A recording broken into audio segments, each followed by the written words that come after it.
রাখি বন্ধনের কার্যক্রম হবে। যারা আশেপাশে পিছনে দাঁড়িয়ে আছেন তাদের আগ্রহ করবো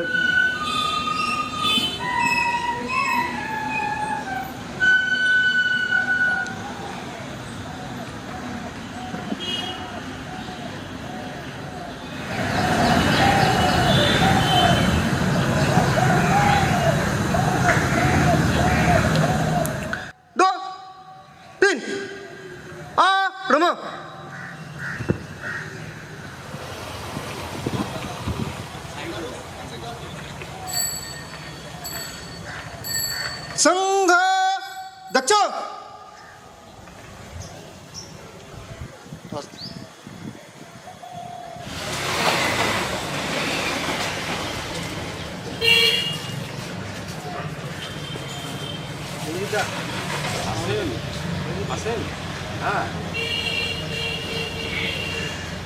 সূত্রে গাঁথিয়াছি সহস্রটি মন, এক কার্যে সপিয়াছি সহস্র জীবন। বন্দে মাতরম বন্দে মাতরম,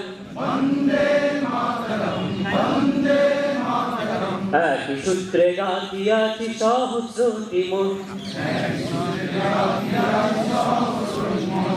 এক কার্যে সপিয়াছি সহস্র জীবন।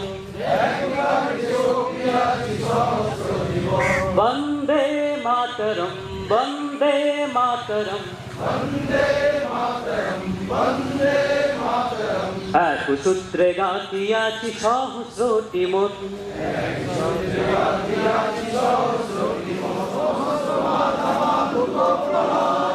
আমরা সহস্র প্রাণ রহিব নির্ভয়, আসুক সহস্র বাধা বাধুক প্রলয়।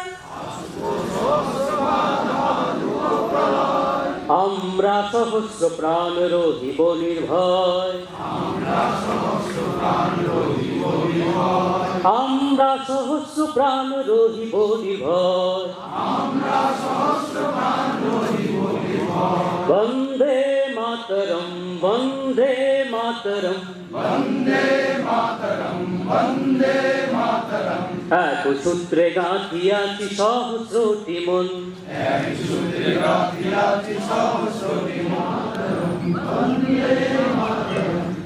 সূত্রে গাঁথিয়াছি সহস্রটি মন। এক কার্যে সপিয়াছি সহস্র জীবন। বন্দে মাতরম বন্দে মাতরম,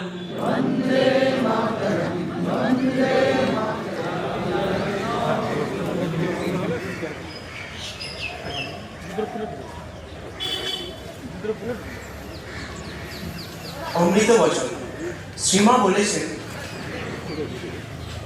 ভারত শুধু ভূখণ্ডে নদ নদী, মৃত্তিকা ও পাহাড় পর্বতের সমষ্টি বিশেষ। দীর্ঘ 16 মাস কারাবরুদ্ধ ছিলেন।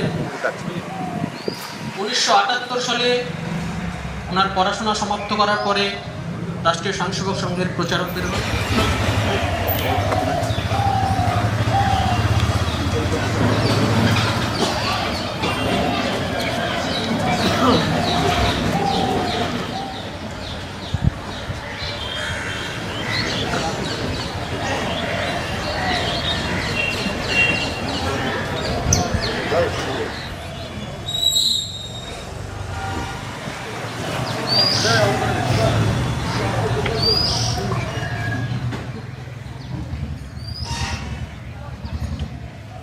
पवित्र भगवत बुद्ध के सम्मुख उपस्थित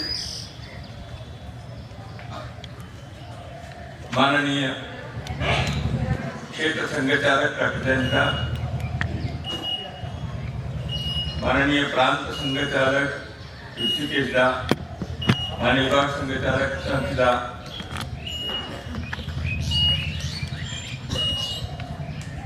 आज के उत्सव में सहभागी होने आए सभी संघ के माननीय अधिकारीगण,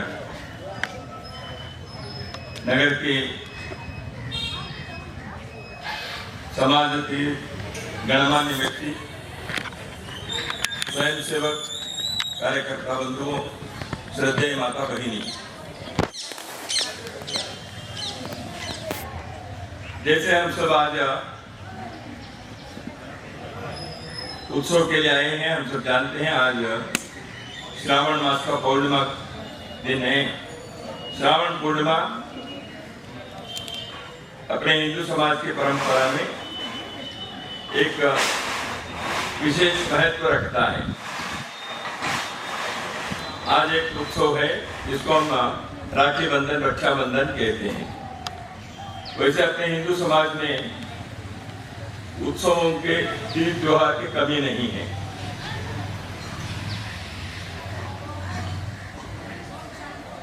मेरी मातृभाषा कन्नड़ है, उसमें हम कहते हैं 365 दिन है और उत्सव 366 है।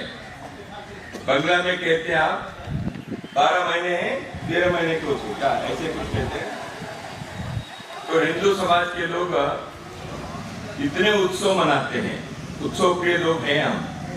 लेकिन हर उत्सव के, हर पर्व के, हर त्योहार के एक विशेष स्थान, महत्व है अपने पौराणिक, ऐतिहासिक विभिन्न कारणों से।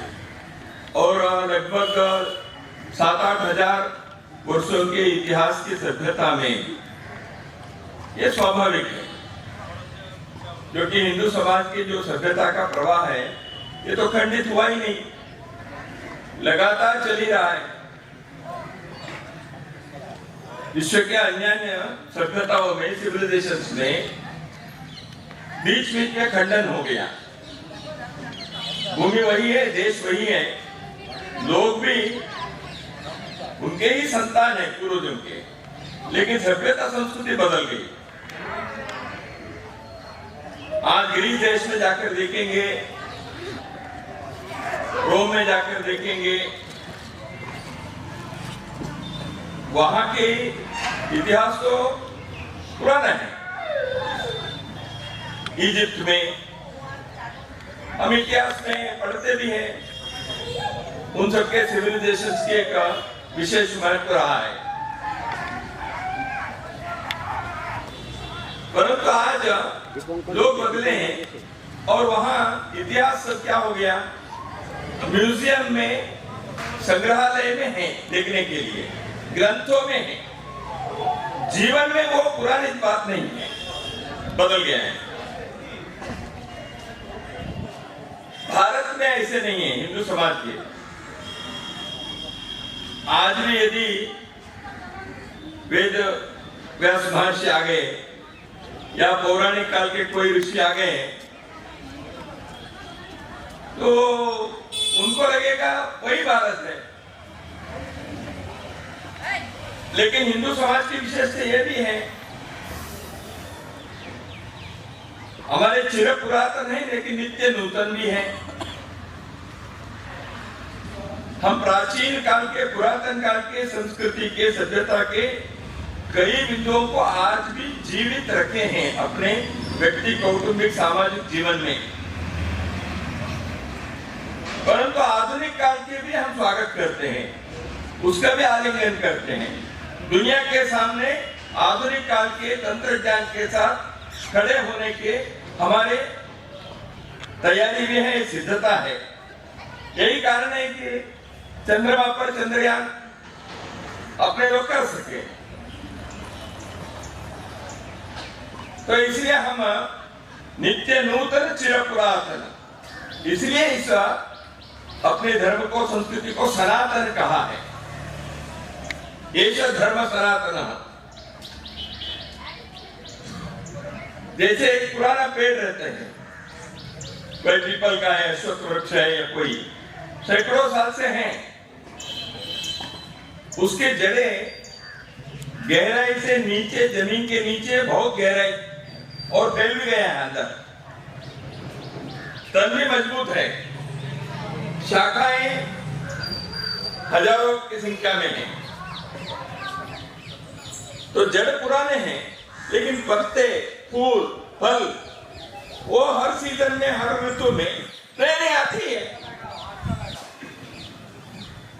तो इसलिए वृक्ष पुरातन वृक्ष है, लेकिन उसके अंदर नयापन दिखता ही है। वो प्रकृति के साथ नाच रहा है, वो प्रकृति के साथ हंस रहा है, वो निसर्ग में गा रहा है, वो लोगों को आनंद दे रहा है, लेकिन अपने जड़ में मजबूती से वो खड़ा है। हिंदू समाज भी उसी प्रकार के हैं। जदुनाथ सरकार जी बंगाल के ही थे, बहुत बड़े इतिहासकार हुए। उन्होंने हिंदू समाज को इसी प्रकार के अश्वत्थ वृक्ष के साथ तुलना करते हुए उन्होंने कहा, हिंदू समाज के ऐसे वृक्ष के समान है। तो रक्षाबंधन के आज के पर्व पर मैं आप सभी को, आपके परिवारजनों को, समस्त समाज को हृदय से शुभकामनाएं, मंगल कामनाएं देता हूं। आने वाले वर्ष हम सभी के लिए सुख, संतोष, समृद्धि, शांति के पर्व बने। हम सबके लिए ये कहने पर जब हिंदू सोचता है केवल मेरे लिए, मेरे घर के, मेरे समाज के, मेरे बिरादरी के लोगों के लिए नहीं, हम सबके लिए है, सारे विश्व के लिए, सारे मानव जाति के लिए, समस्त प्रकृति के लिए आने वाला वर्ष आनंददायी हो, यही मंगल कामनाएं हम सभी करते हैं। लोका समस्ता सुखिनो भवन्तु, सर्वे सुखिनः सन्तु, सर्वे सन्तु निरामयाः, सर्वे भद्राणि पश्यन्तु, मा कश्चित् दुःखभाग् भवेत्। यही प्रतिदिन की प्रार्थना है अपने समाज के सभी के लिए। रक्षाबंधन, इसके महत्व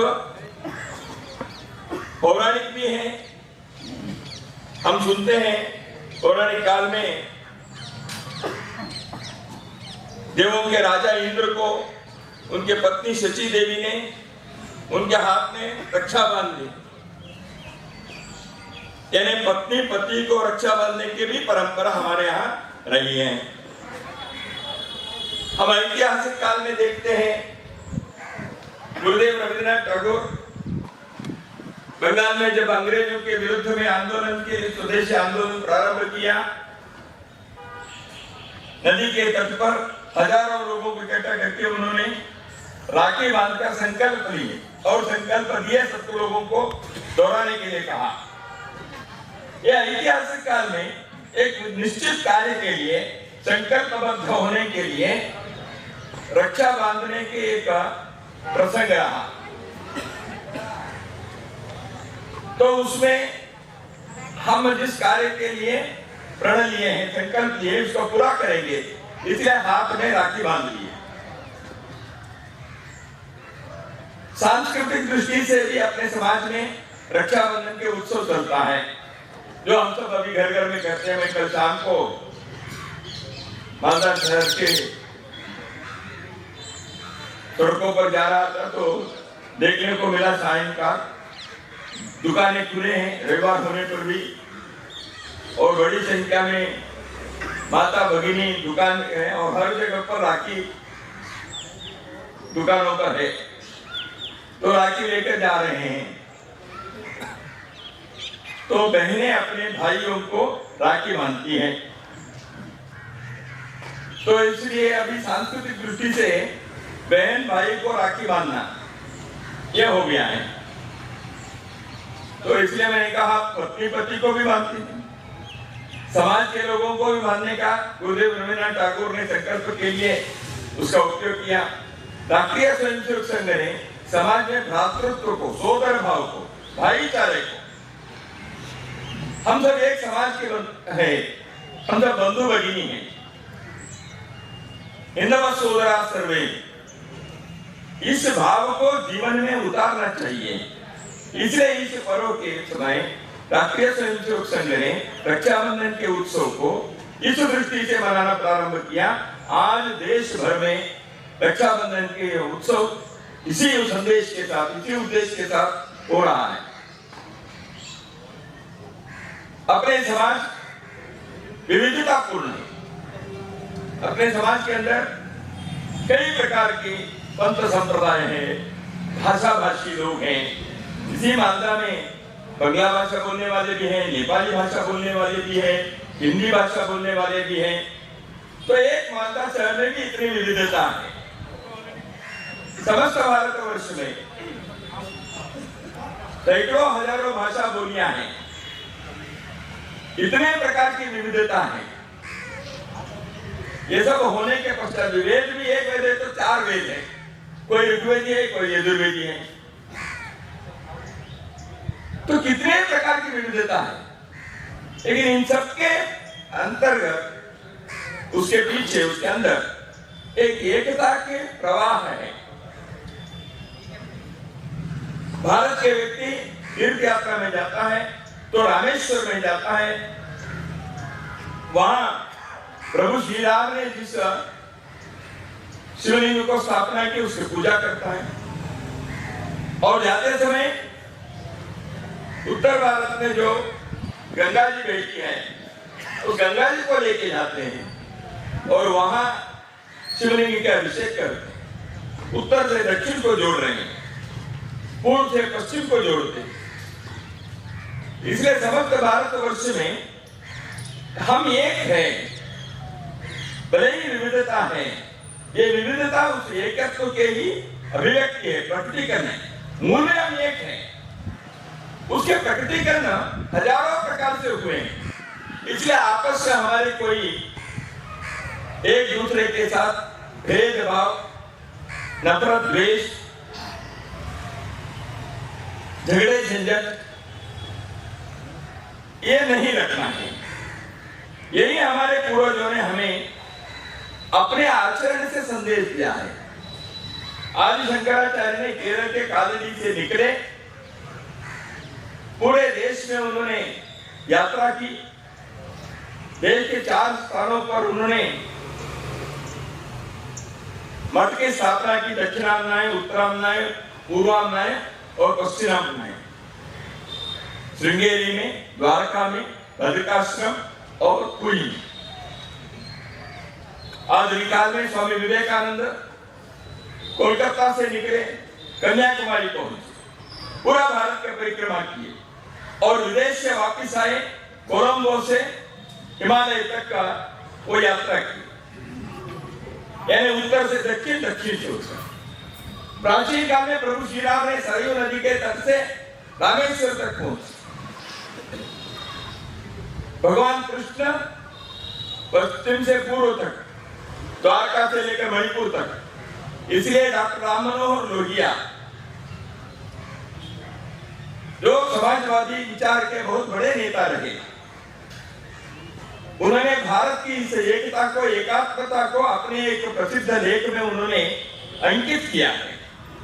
उस लेख का शीर्षक है राम कृष्ण शिव। लिखने वाले समाजवादी नेता हैं, कहने के लिए हिंदुत्ववादी तो नहीं, परंतु डॉक्टर लोहिया लिखते हैं भारत की एकता राम कृष्ण और शिव के कारण स्थापित हुई है। राम कृष्ण शिव के स्मरण से ही भारत की एकात्मता जीवित है। राम उत्तर से दक्षिण को भारत को जोड़े हैं, कृष्ण पूर्व से पश्चिम को भारत को उन्होंने जोड़ा है। शिव तत्व तो समस्त भारतवर्ष में विद्यमान है। इस प्रकार लोहिया जी कहते हैं अपने लेख में, भारत की एकता यह बार बार प्रकट होते हैं। लाल बाल पाल, लाला लाजपत राय पंजाब, बाल गंगाधर तिलक महाराष्ट्र, बिपिन चंद्र पाल बंगाल, लेकिन लाल बाल पाल स्वतंत्रता आंदोलन में एक साथ था। भगत सिंह राजगुरु सुखदेव, भगत सिंह पंजाब के, राजगुरु महाराष्ट्र के, सुखदेव उत्तर प्रदेश के। भारत एक, भारत की एकात्मता यह आज भी उसके अंदर के जो तत्व है वह मजबूत है, सुदृढ़ है। हम हिंदू समाज एक विविधता के कारण, हम आपस में भाषा के कारण, जाति बिरादरी के कारण, अगला पिछड़ा का ऐसे कहकर हम एक दूसरे को लड़ते रहेंगे, उसका लाभ क्षुद्र मन के लोग अपनी राजनीति के लिए, अपने मत प्रचार के लिए, अपने आधिपत्य को स्थापित करने के लिए उसका दुर्लाभ लेंगे। ये इतिहास है। अंग्रेजों ने फूट डालो राज करो इस नीति को अपनाकर भारत में अपने ही समाज को, हिंदू समाज के लोगों को आपस में लड़वा कर उन्होंने राज किया। ये इतिहास का अनुभव है। क्या हम इतिहास से पाठ सीखना नहीं चाहिए? हम आपस में लड़ेंगे, ना हमें उसका लाभ है या दूसरों से हमें छुटकारा नहीं है, इसलिए खड़े होना पड़ेगा। बांग्लादेश में परिस्थिति विकटतम हो गई है, हम सब जानते हैं। इस परिस्थिति में वहां के हिंदू समाज की स्थिति क्या हुई, मुझे आप लोगों को बताने की जरूरत नहीं है, हम सीमा पर ही बैठे हुए हैं। 1947 में जिस भूभाग को यहां से अलग किया गया वो हिंदू समाज नहीं रहा, हिंदू राष्ट्र के हिस्सा नहीं रहा, इस्लामिक राज हो गया। पश्चिम में भी 1947 में वह हिंदू कितने थे, आज हिंदू कितने प्रतिशत बचे हैं, यहां बैठे हुए प्रत्येक व्यक्ति को मालूम है। आपके रिश्तेदार भी उस पड़ोसी देश में होंगे, आप में से कई लोगों के पूर्वज वहीं से यहां आए होंगे, इसलिए मुझे आपके सामने उस इतिहास को दोहराने की कोई आवश्यकता नहीं है। हम सब प्रतिदिन उसको स्मरण करते होंगे, अनुभव करते होंगे। ऐसे संकट के समय में भारत के लोग खड़े हुए, भारत के सरकार बोले, देश भर में बांग्लादेश के हिंदू और अल्पसंख्यकों को रक्षा करने के लिए आवाज उठी। दुनिया के कई शहरों में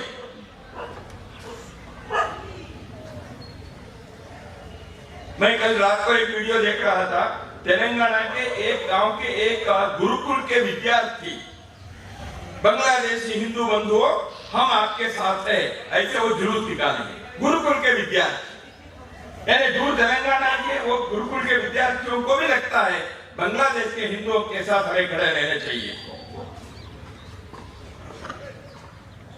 संकट के काल में तो आवाज उठी, कोविड आया, कोरोना के उस बीमारी के दौरान समाज के लोग एक दूसरे को सहयोग करने के लिए तो आए, अच्छी बात।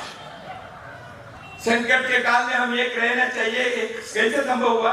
हिंदू भाव है, देश के बाद एकात्मता की स्वभाव है, लेकिन जब इसको भूलते हैं तब समस्या होती है। जब भूले हिंदू भाव को, आई विपद महान, जब भूले हिंदू भाव को आए विपद महान, भाई टूटे धरती कोई, मिटे धर्म संस्थान। हिंदू भाव को भूलने से भाइयों के आपस में भाईचारा समाप्त हुई। धरती कोई इतिहास है, जहां जहां हिंदुत्व के कुछ न कुछ कमी आई, उनकी संख्या कम हो गई, हिंदुत्व के भाव कम हो गया, हम एक समाज के लोग हैं, इस प्रकार के आचरण और व्यवहार में कमी आई। इस दोष के कारण, इस कलंक के कारण, इस अपराध के कारण हमने धरती कोई है, इतिहास के पन्नों को आप उन्हें पलट कर देख लीजिएगा, इतिहास है। इसलिए इतिहास से हमको सबक सीखना चाहिए। संकट के काल में तो एक आने के कई उदाहरण मिलते हैं, शांति काल में भी हमें परस्पर सहयोग से, भाईचारे से रहना पड़ेगा,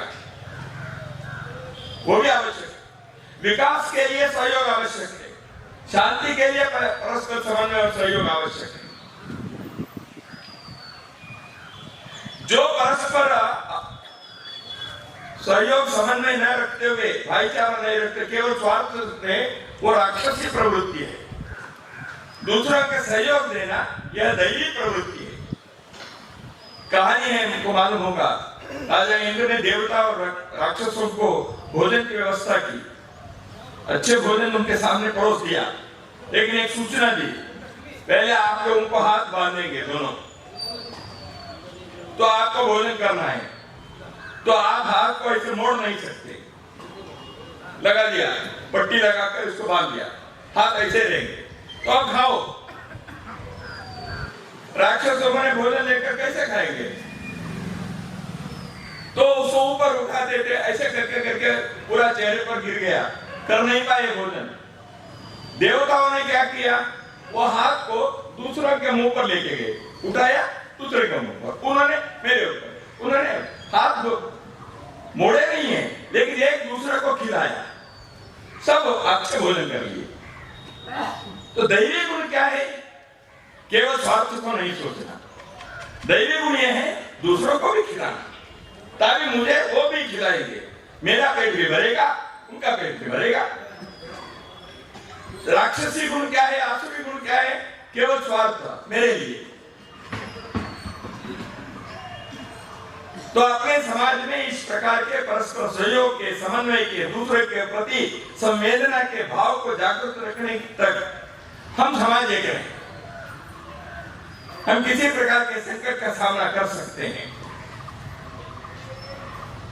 इसलिए आज रक्षाबंधन के इस पर्व पर हमें क्या संकल्प लेना चाहिए? रक्षाबंधन का क्या संदेश है?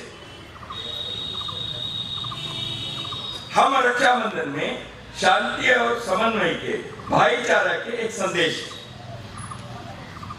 परस्पर सहयोग के संदेश है।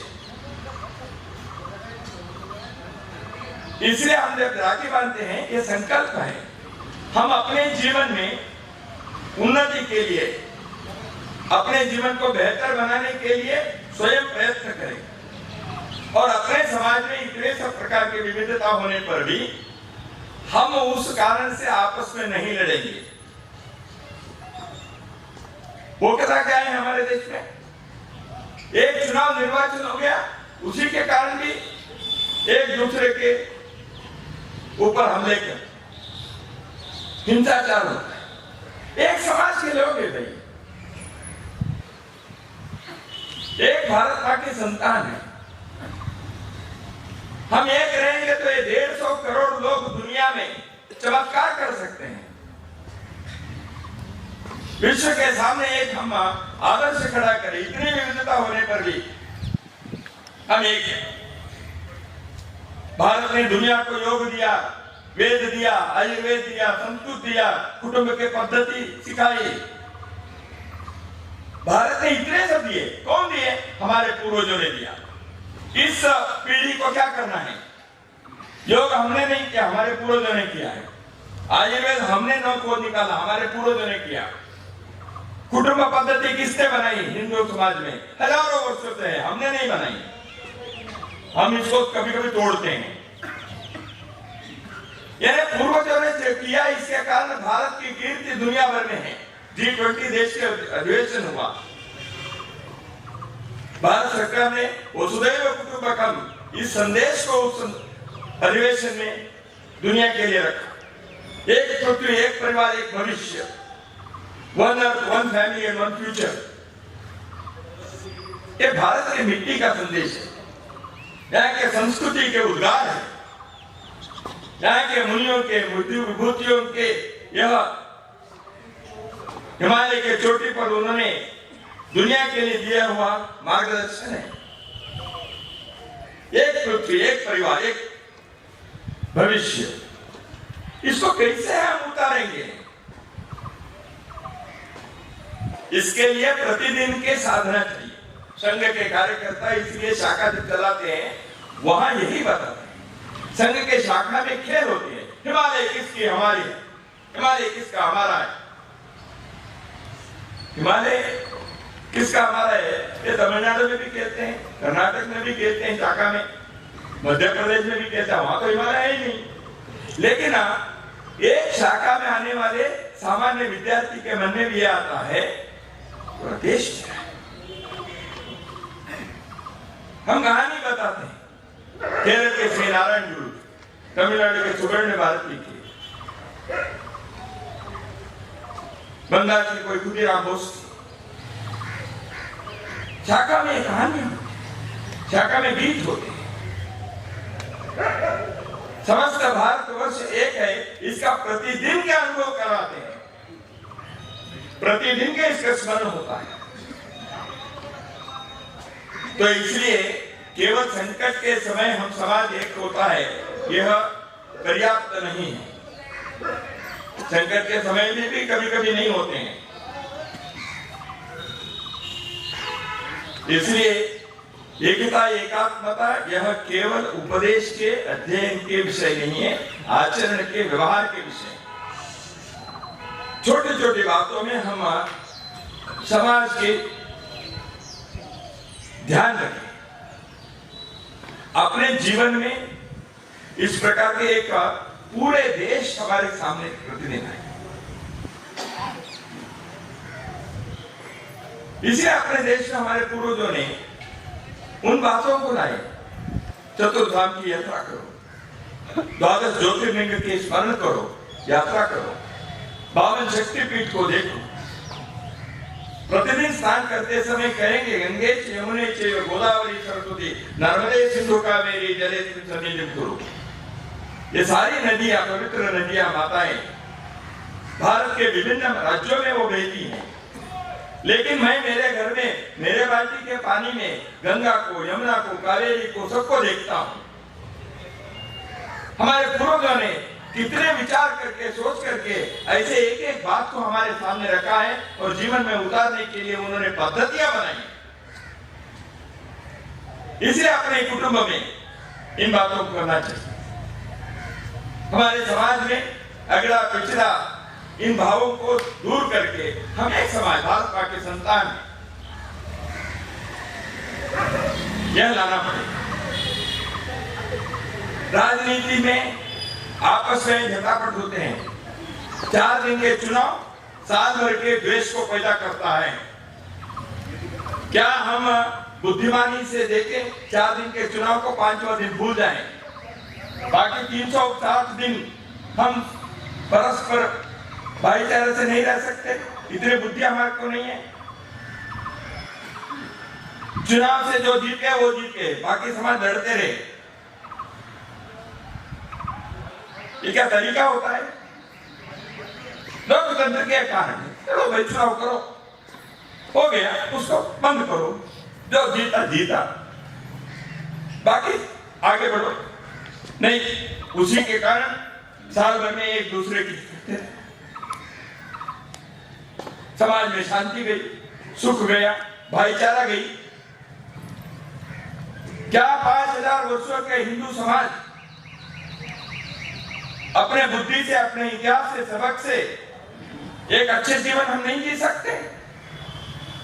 विचार करना चाहिए। हम यदि इकट्ठा होकर प्रयत्न करेंगे, हम चंद्रमा पर पहुंचे। हम इकट्ठा करके प्रयत्न करेंगे, दुनिया के स्वास्थ्य ठीक करेंगे। हम एकत्रित होकर प्रयत्न करेंगे, विश्व के सामने श्रेष्ठ जीवन के हम उदाहरण प्रस्तुत करेंगे।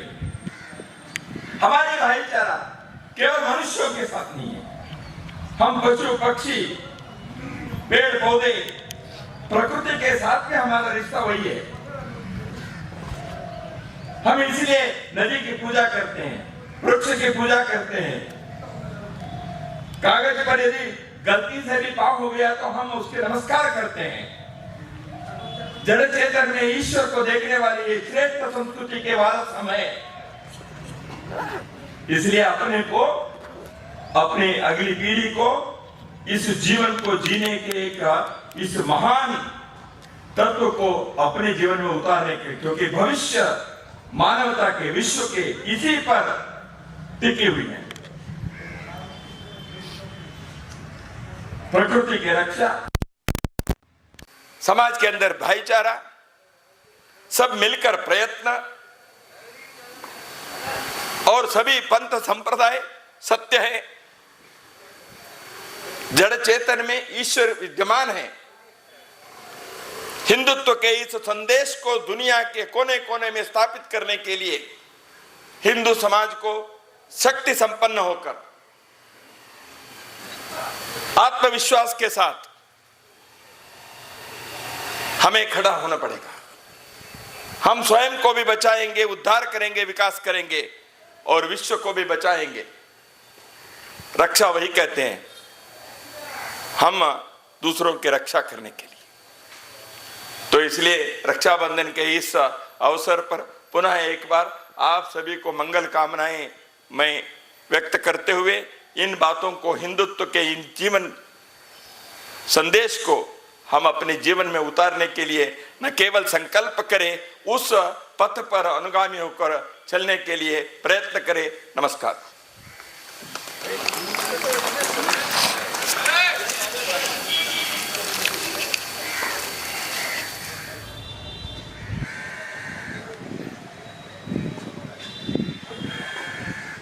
संघ रक्षा। नमस्ते सदा वत्सले मातृभूमे।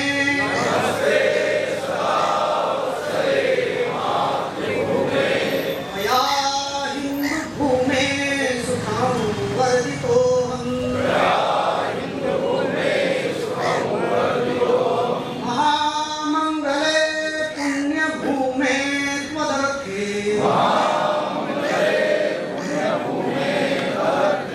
तत्त्वेष आयो नमस्ते नमस्ते। प्रभो शक्तिमन् हिन्दुराष्ट्राङ्गभूता।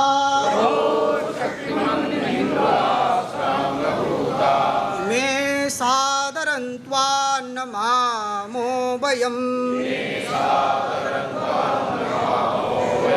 त्वदीयाय कार्याय बद्धा कटीयम्। शुभामाशिषं देहि तत्पूर्तये। अजय्याञ्च विश्वस्य देहि शक्तिम्। शीलं जगत्येन नम्रं भवेत्। श्रुतं चैव यत्कण्टकाकीर्णमार्गम्।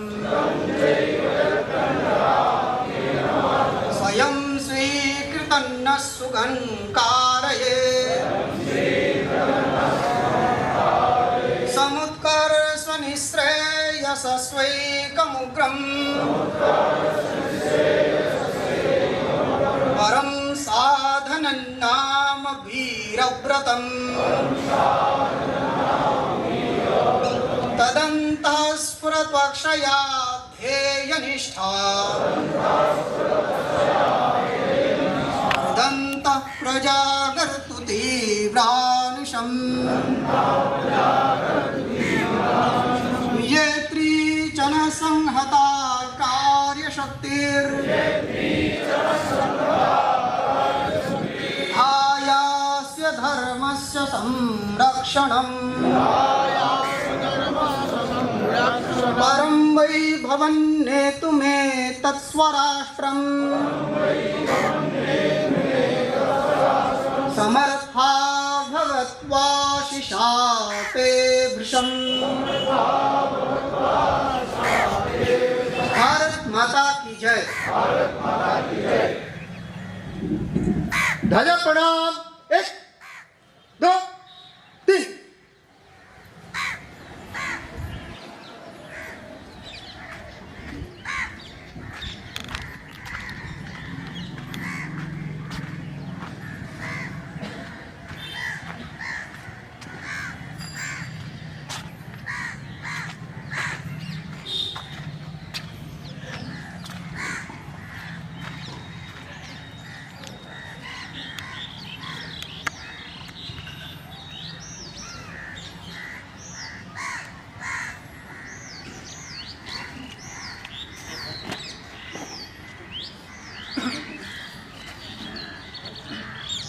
संघ विग्रह वाम विद आत्म सस्तु।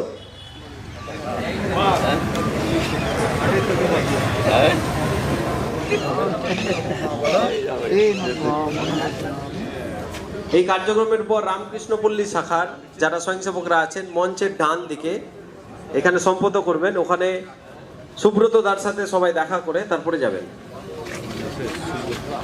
বাইরে জুতো নেওয়ার সময় সেই মতো জুতো প্রত্যেকে নিজের নিয়ে যাবেন।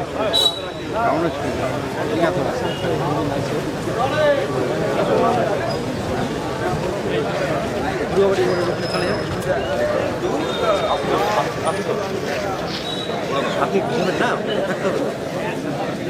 আপনি কিছু না বলে চলে আসুন। উত্তরায়ণ শাখার আপনাদের যাদের টলি বৈঠকে থাকার কথা তারা এই কার্যক্রমের পর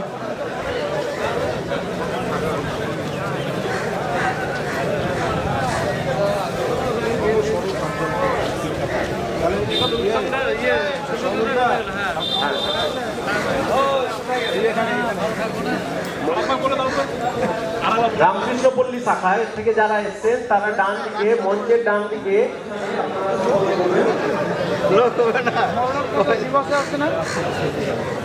একদিন দেখা করলে হবে না বছর। কার্যকর্তা আছেন তাদের আগ্রহ করবো আমাদের সামনে যে শিল্পাল আছে সেটা বুঝিয়ে দেওয়ার জন্য যারা স্বয়ং শাখার স্বয়ংসেবকরা আছেন তাদের বিশেষ করে আগ্রহ এগুলি তোমরা যারা আছো এই শিল্পালটা নির্দিষ্টভাবে ভাগ করে দিতে হবে। নির্দিষ্টভাবে ভাগ করে মঞ্চের বাম পাশে এখানে যেখানে বক্স সাউন্ড সিস্টেম আছে সেখানে সবাই ভাগ করে রাখবে। বাইরে